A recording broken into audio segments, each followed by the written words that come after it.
Hey Neppers, it's me, Wild Neptune, and in this Epic 7 video, going over the new limited banner in Summertime Iseria.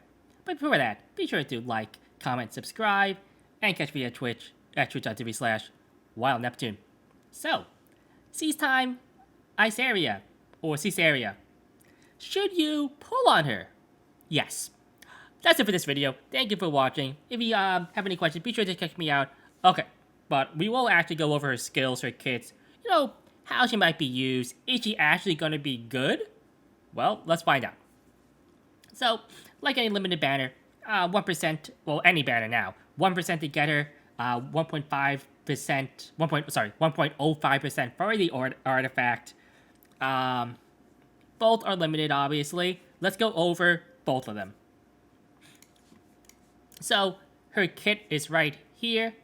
You can't see her face, really, but, I don't think that's what most people are going to focus on, right? If you needed another ranger that has the same stats as her, Bologna, who also has a banner, this week. Should you pull on Bologna? Probably not, but, all the stats will be the same, except for attack, because she does have a passive that gives her bonus attack. And her passive did get a slight buff, which we will get to as we go over it. Anyway, her S1. Are you the culprit? Attacks the enemy with swords, plural, with a 60% chance, a 75 with molas, to dispel 2 buffs. Her soul burn is an extra turn for 20 souls. So 2 buff dispel is pretty strong, honestly. So to take away those pesky immunities at the start, or even things like barriers and other things like that. And because she's probably going to be run on effectiveness a little bit, it might even hit some higher effective ER units too. So her S2 is Suppression Attempt. Does not cost any souls to activate the caster's first soul burn. And it is an extra turn, as we know. The caster cannot trigger a critical hit, which is important. And the attack increased by 20%. So this has been buffed in the recently to 35%. It is 50 now with molas. How important this actually is debatable, honestly. If you're going to actually build her with a lot of attack, like say Carrot, which I think is what the current strategy might be is. But after ally attacks, that triggers all enemies besides the caster activate Suppress. Suppress can only be activated once every 3 turns. So what Suppress does, it increases the CR of all allies by 15%. So like I believe a land DS3, and plants a bomb on 2 random enemies for 2 turns. So this combo's pretty nice with her S1 because it can dispel 2 debuffs. Dispel 2 buffs on an enemy. Because keep in mind that the S2 will still trigger even if bombs cannot be planted. Which means that, let's say, they all have immunity, right? And you AoE, Suppress will trigger, and, well, you can't plant bombs when they're immune. The S3 here attacks all enemies with Swords of Flowers, decreasing attack for 2 turns, and increases speed of the caster for 2 turns. At the end of the turn, detonates bombs inflicted on the enemy. So, what this has the potential to do is, when we get to the artifact, this gets a little bit better. Now, decreasing attack for 2 turns is strong. Keep in mind, though, that she does not actually dispel buffs with this S3. So unlike, say, Briar Witch Iseria, who also dispels, and you can land the attack buff, you are at the mercy of, say, your speed tuning, stripping off immunity first, stuff like that, to land these things here. And also of actually having the bombs on the target to get the detonation. And the way the bombs work right now is that they are 2-turn debuffs, they cannot be debuff extended or decreased at the moment. When they explode, they stun the debuffed target. The stun effect ignores ER. Bombs themselves, the planting of them, are subject to ER. So that's basically it right now. They also the damage is proportional to the caster's attack, and they are affected by the target's defense. So her artifact, Star of the Deep Sea. So we'll go with the max level 1. When a non-critical hit is made, and keep in mind that Iseria cannot crit, after using a basic skill, which is an S1, has a 100% chance of planting a bomb on the target for 2 turns. This effect is only applied to single target attacks, and is not activated by a counter attack, dual attack, or an extra attack. So at the moment, really, only she can utilize this very effectively. Maybe other units too, like say Mo Leo, if you just build him no crit, which might be a actual thing you can do. Maybe something like Wanda, maybe. I don't know, Lilo. Just thinking of rangers that might not need crit to function correctly. Now, unfortunately, it is an artifact that has the percentage to do its thing, which means that you want to have it at max to have maximum potential for it. 50% level 1, 15 will be 75, and max 100%. Should you chase the artifact? Probably not. It's always very risky to chase artifacts. If you get a couple, when you're pulling for her, maybe you want to get a couple of dupes, right? Good for you. It will be in the powder shop with 240 powder, and you can always bottle it if she ends up being a force in the meta. So let's go over some maybe synergies she might have overall, who she might be good with. So obviously, most people will point to Roaming Warrior Leo, who is getting buffed in about a week or so. So his buff will give him a strip on his S3 and a defense break on the S2, I believe, is what's happening here. Now, a big thing to notice is that Iseria's base speed is a little bit faster than Mo Leo's, and Mo Leo will probably need to go first. And 111 isn't really that fast, so there is some counterplay to the strategy.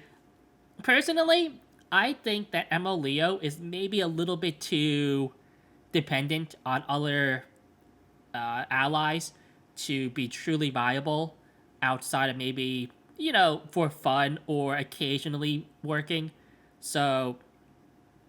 Let's say you draft him with a book holder because you need the extra turn. You need souls for his extra turn, right? And Iseria, they can just kind of ban Iseria. And then even though you have the bombs and everything, you do only have a 1 target detonate on his S2, which might not kill the target. And after that, maybe the other team heals up. Maybe they just cleanse the bombs. Like, cleansing and stuff is still relatively prevalent as are boosters, right? Maybe they just straight up kill him before he does anything, right? So there was that going on, right? But if you do manage to get the two of them together, it'll probably be pretty strong. But I don't really see a lot of situations where the enemy team will allow that to happen. Obviously, any ally that has an AoE, G. Perkins is probably very strong with her, as he gives an attack buff, which means that your bomb damage, is a lot bigger. He also has an AoE, which means that he will trigger her S2. Land, like, again, AoE's like Landy, for more boost and more speed buff. Carrot, her S3, will have a chance to strip. Iseria, honestly, will not only strip the enemy buffs on an AoE, but will also give them unbuffable and stuff like that. So you plant the bombs and everything like that too. So Iseria, Synergies could be a pretty potent combo.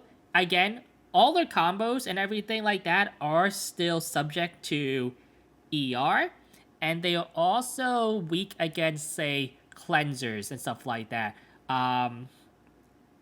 Holiday Fiend in particular might be a kind of a menace for her, but not only her, like things like May Chloe, Destina might see an uptick in usage if Ciceria starts seeing significant play.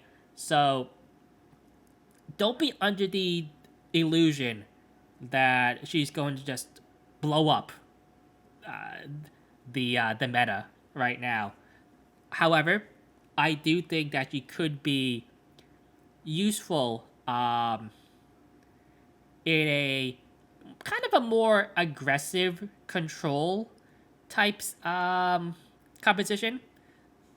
So another unit too that has to be brought up with high attack allies is Lilius. We've seen Gunther Lilius. We've seen Senya Lilius. Now we have maybe Caesarea Lilius. And since Caesarea does seem to be a lot more aggressive than the other targets, it might actually have some weight. I say might because right now Lilius is not in the best spot. She's kind of overshadowed by other knights. Her utility isn't quite strong enough to justify a slot in a lot of drafts at the moment. But who knows? Maybe the what's really been kind of a meme composition might start to see actual fruition in high level play. But those are my opinions on Caesarea. I do think she's going to be a pretty good unit. Maybe a little bit janky overall. I don't see her being the most consistent thing around, which is kind of...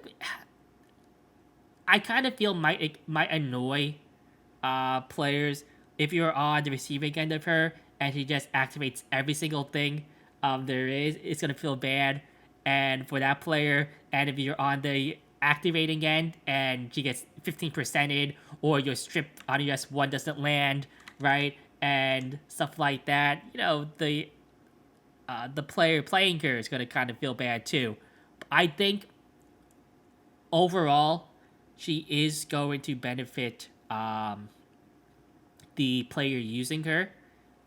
But like I said, there is significant counterplay with already pretty meta heroes against her, right? So that is it for Caesarea. Before we leave, though, there are a couple other things that are happening too to keep in mind. One of them is that there will be a buffer event this weekend. So it'll be 4 days. Spirit Altar the first day, Hunt second day, AP the third day, and on the fourth day it is all buffs. And like any Hunt event or buff event, there'll be Burning Passion for each day. Auto Tower level 5 is also coming out in a few days, so prepare for that. Actually, there is a pretty nifty new frame for it, which looks really cool, honestly. Like, they're really knocking it out of the park with these new frames right here. Really like this clock, make like the gears going on. There's also be a free unequipped event, so take advantage of this too. Oh, and there's also a special Epic 7 third anniversary live stream. So it'll be on. It says just YouTube. So I don't know. It'll be on Twitch too. It only says YouTube. So and there'll be a rundown of everything they're gonna do, which are it's actually timed. So and it does say live stream, which means that it's not pre-recorded. Do you want to place bets on if they'll actually on how closely they'll actually follow this? Yeah, this is some like I used to work a little in like production, right? So like rundowns like this are what we what you would have to do, where and it would be like to like the second, right? Where this has to be done in like this order. He has this amount of time to do it. Commercial break, stuff like that, right? Can Epic 7 do it like that? Maybe I don't know. Anyway, that's it for this stream. I'm into stream. For this video, be sure to check me out at Twitch. If you have any questions, be sure to drop by the Discord or anywhere. I'm always happy to answer questions about the game. I'm Neptune. It's been a good one. Nep out.